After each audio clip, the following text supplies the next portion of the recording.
I had a lot going on during the COVID pandemic. My dad passed away from an unrelated illness, and lockdown was driving me mad. I'd always been a bit paranoid, but being locked inside turned it all up to 11. My home was converted into a makeshift prison, an asylum where I was supposed to be my own caretaker. I didn't have much trouble switching to remote work. I usually worked exclusively with overseas clients anyway, so the only thing that really changed was the software, the chair, and my pre-rendered background. But as days turned to weeks, it became increasingly obvious that I wasn't okay. I'd sleep anywhere from 2 to 12 hours a night, and with no discernible pattern. I'd wake up crying without knowing why. Sometimes I couldn't even open the bathroom door, as I tricked myself into believing there might be someone on the other side. Having lost my dad, I was feeling more mortal than ever. The news, the internet, and the radio were all saying the same thing. Going outside was the end. And at that time in my life, I couldn't handle more death. Everything feels different when you're forced to stay inside. The walls seem closer, and your chest tightens. It feels like the air grows thinner, warmer. You can feel your breaths enter your lungs, but they don't sustain you. Your knickknacks and doodads look like souvenirs from a place you can't go back to. A mockery, like notches on a prison wall. Sometimes when I slept, I'd forget what was going on. Waking up, the nightmare would fall on me like a rock, knocking the air out of my lungs. I'd grow increasingly scared of going to sleep, as if that rock would grow heavy enough to crush me. And yet, it was all better than going out there, among the others.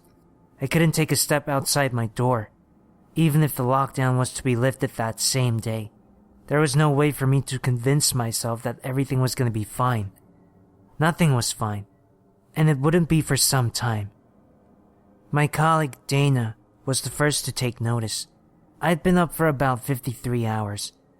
She pulled me into a chat after a remote meeting, telling me I looked sick. I melted.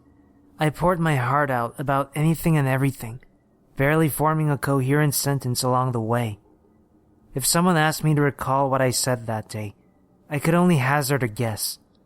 Dana tried to understand, but must have realized this was above her pay grade. I get it. It's a lot right now. It's a lot for all of us, she said. It might be time to talk to someone. She reminded me that we had an agreement with one of our main partners, Hatchet Pharmaceuticals. They handled our health insurance, which also included mental health treatment. In fact, they'd expanded on it since the start of the pandemic. They got a remote counseling program, she said, holding up a brochure. Just use your company login and sign up for a session. What do you think? There wasn't much to say. I was willing to try anything. I filled out a questionnaire and got a response within a couple of hours. I was sent a link to a calendar app and got to pick a name from a list. There were a couple of short descriptions by each available counselor, giving me a bit of insight into what kind of person they were. There was a man named Gareth, who had an empty calendar. It was strange. See, each counselor could be sorted by seniority and number of patients, and Gareth was at the top. He was, by a good margin, their most experienced employee. So how could his schedule be so empty? I signed up for a session with Gareth the next day. It felt like a stone settling in the pit of my stomach. I was nervous, and I didn't even know why. Maybe it was the prospect of a changing routine that scared me, or maybe it was the thought of opening up to a stranger. Either way, it affected me way more than I thought it would. I went back and forth on canceling the whole thing. I wandered around like a cat on a hot tin roof, feeling the walls closing in. I ended up on the floor, gasping for air, curled up like a ball. I just wanted it to be over. I took a day off work to have my first session. It was just past lunchtime. I prepped a cup of Earl Grey and a microwaved cinnamon bun as comfort food, but that wouldn't stop my hands from shaking. I got a pop-up on my screen with the blue sunflower logo. Clicking that connect button felt like dipping my heart in ice water. Gareth popped up in a little video feed. He was a man in his late 50s with combed back salt and pepper hair. He had bushy eyebrows, a trimmed goatee, and a white shirt with a black tie. It looked like he was in a large office with wide, open windows. It looked pleasant, airy. "Good afternoon," he smiled. "I'm glad you could make it. It's difficult to take that first step on a new path." "It really is," I nodded. "But I'm glad you did," he said. "Now, how about we talk a little bit about who we are? Would that be all right?" We took turns talking about ourselves. We shared our names, our professions, our age, and a little bit about our families. Gareth was 57 years old and had worked as a mental health professional for 23 years. He had 2 sons who lived in Philadelphia, just like my mom. We spent some time talking about how we'd adapted to the pandemic and how we felt about having to stay inside, wear masks, and the way it affected the way we looked at other people. I barely noticed it, but Gareth had accidentally made me reveal my issues without me even realizing it. He was good, real good.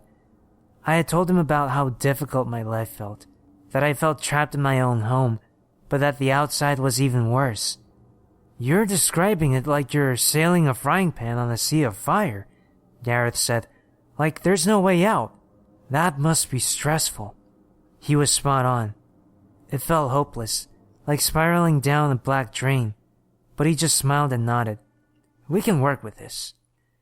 I decided to see Gareth twice a week. I could book any time I wanted. His calendar was wide open. I wanted to ask him about it, but I didn't. There was a part of me who didn't want to get too personal. Gareth seemed nice, but he was also just doing his job. I was asked to sit by an open window during work hours as an exercise, a way to get used to the sounds of the outside world. It was nerve-wracking. Every passing car felt like a freight train, and every stray voice from a passerby felt like a threat. But slowly, day by day, it turned to background noise, and with that, the world started to feel a little bigger. The walls breathed again. Over the next few sessions with Gareth, we tried a couple new exercises. Leaving the window open when I slept, leaving the front door unlocked during work hours, and by our 4th session, he asked me to try something new. "About half an hour a day, right before you go to bed, I want you to open your front door," he said. "Stand or sit there, taking in the sounds of the city." That night, I tried it. I opened the front door and sat down. I tried to mentally record everything I saw, one thing at a time. The walkway down the road, the ill-kempt playground. I counted the cars, the windows on nearby buildings, the light posts, the parking meters. I put some conscious thought into observing things from a new perspective. But through it all, the one thing that made me want to go back inside was the sight of other people. It wasn't just the threat of a spreading pandemic. People seemed nefarious to me, ill-willed, dark silhouettes roaming about in the night, their wants and haves a mystery. If the news were an indicator of anything, everyone was struggling to make ends meet. Everyone was a potential assailant. At best, they were indifferent. Perhaps I had it all wrong. Maybe it wasn't the virus closing my throat that was the greatest issue. Maybe the real problem had been people all along. Looking at the nameless shape staring at me from the windows across the street, that sentiment felt more true than ever. The more sessions I had with Gareth, the more I realized my priorities were changing. I was letting go of my claustrophobic tendencies, but I couldn't help but to feel threatened by the people around the neighborhood instead. Gareth seemed very interested in this, asking me to describe my feelings and mapping out my day. It was very thorough, and I got new exercises to deal with my anxieties. I was asked to record my nightmares and worries. Another day, I was asked to write down stray thoughts on paper. Another day, we had a session about how to practically deal with intruders, and how it made me feel that there might be people out there who wanted to harm me.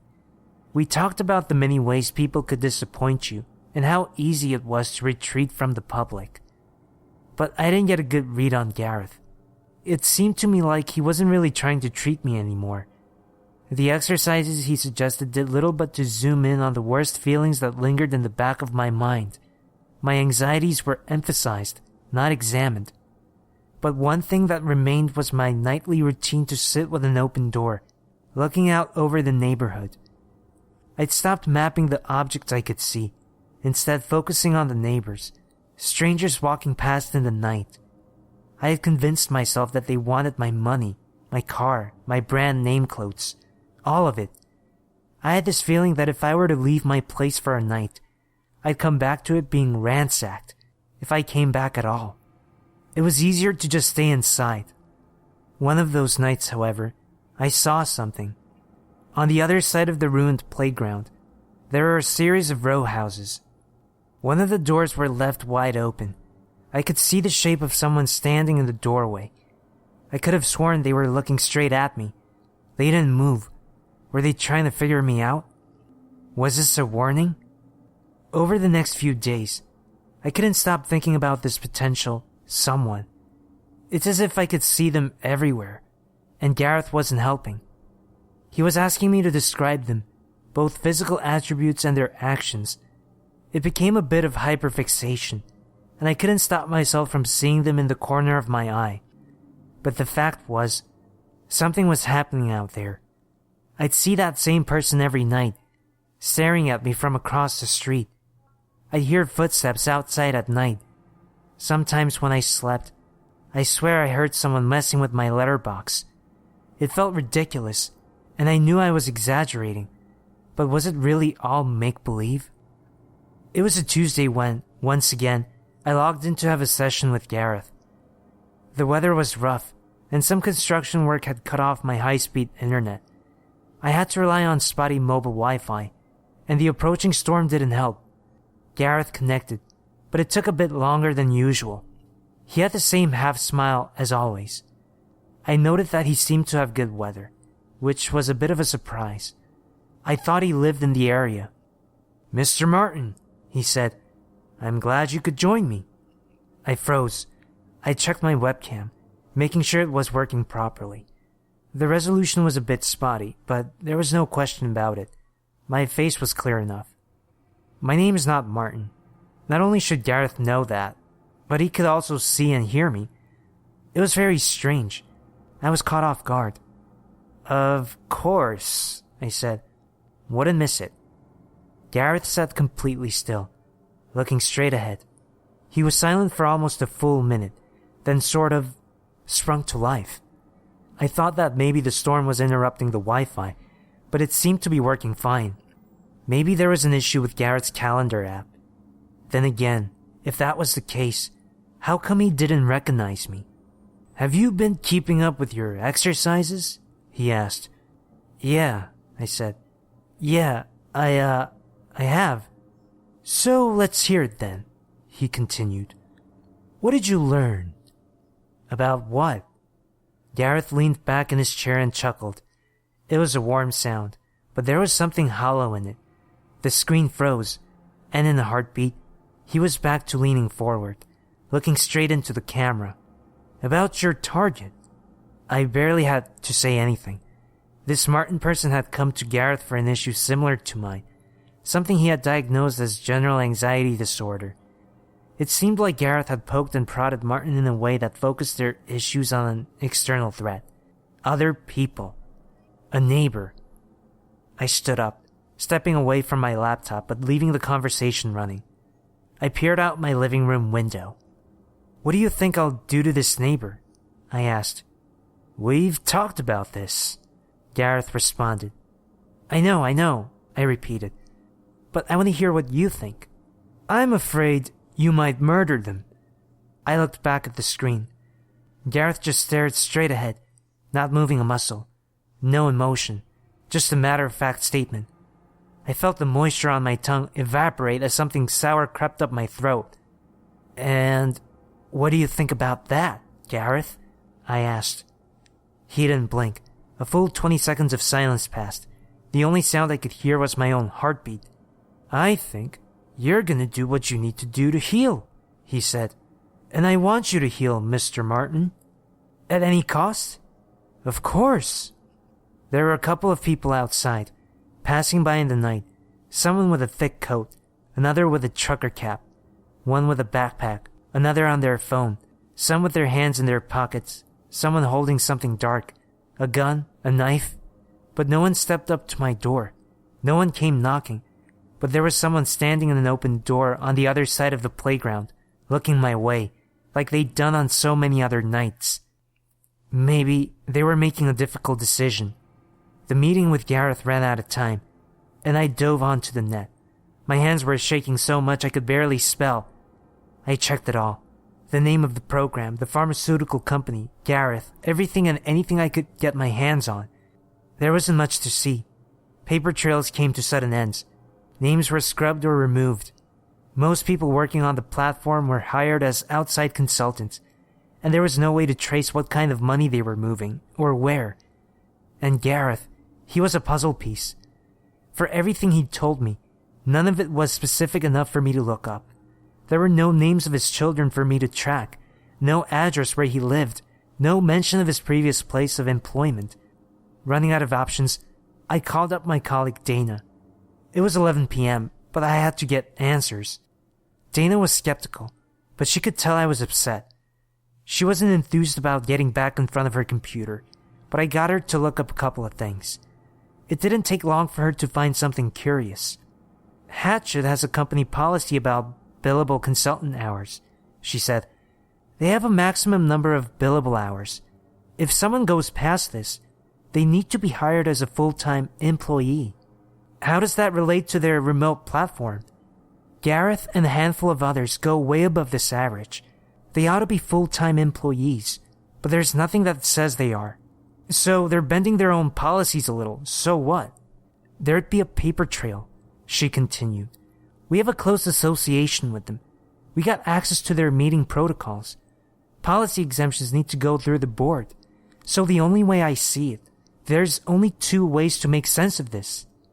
She took off her glasses and leaned into her camera, lowering her voice. Either this program is run illegally, or these people don't exist. I thanked Dana and got back online. There was no way I'd be sleeping that night anyway. A stray thought hit me, and I got back on the calendar app. Even now, in the middle of the night, Gareth was available. I booked an immediate meeting with him. That gave me an idea. Using my phone and a separate login, I checked his calendar again. According to it, he was free, despite me having booked that time already. So I booked him again. 2 calls at the same time. And at the same time, a connect button popped up on my phone. I clicked both buttons at once. Gareth popped up with the same smile as always, sun shining from his open windows. "Good evening," said Gareth on my computer. "Everything all right?" asked Gareth on my phone. There were 2 of them. They were talking at the same time. I turned off my phone and leaned back. My pulse was rising. I had no idea what I was even looking at anymore. I'd been paranoid about people for weeks, maybe months, but there had been a mystery in front of my face all along. "You're not real, are you?" I asked. "Of course I am," he laughed. "I'm right here. Is this what you need to discuss? Are you having issues separating fantasy from reality?" "No," I spat back. "No, you don't get to do that. I'm not imagining this." "Then I don't know what to say," he shrugged. "I'm as real as can be. I'm right here." "Then how come you're saying 2 different things on 2 different screens, Gareth?" Gareth didn't answer. He looked off screen as if considering something. He looked back up at me, still smiling.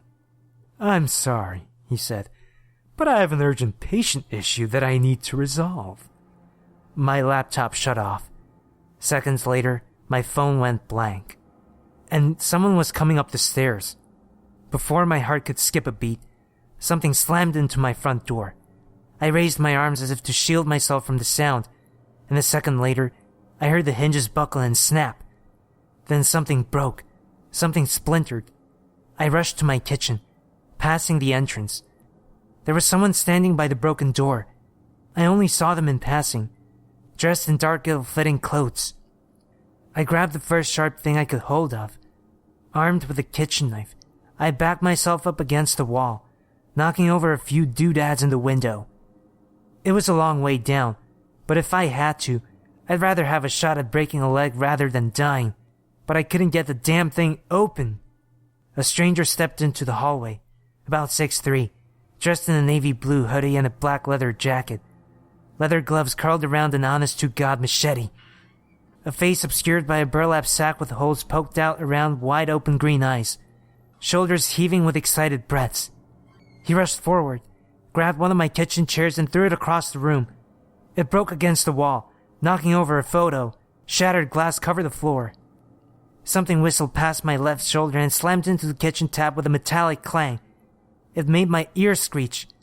I steadied myself against the kitchen table, and it was casually tossed aside with a crash.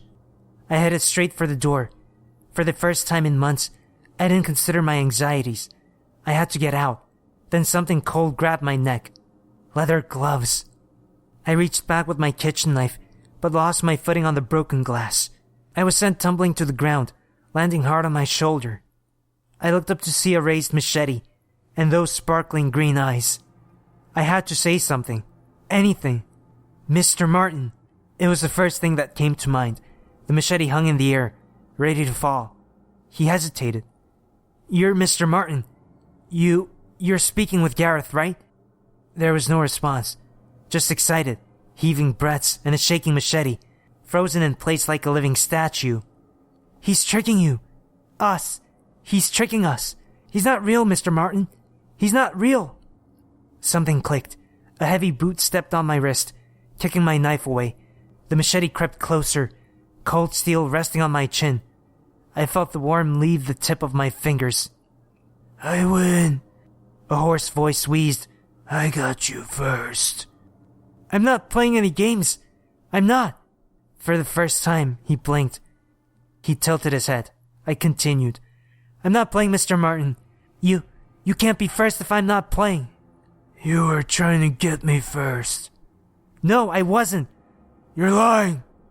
The tip of the machete pushed into my skin, shaving a couple of hairs and cutting a 2-inch gash across my jaw. Pain like sharp eyes spread across my face. Then a noise, a loud electronic noise. My phone. It must have come back on. Martin stopped. He was having trouble hiding his glee. He was giggling like a schoolboy. This was funny to him, if anything. Answer it, he chuckled.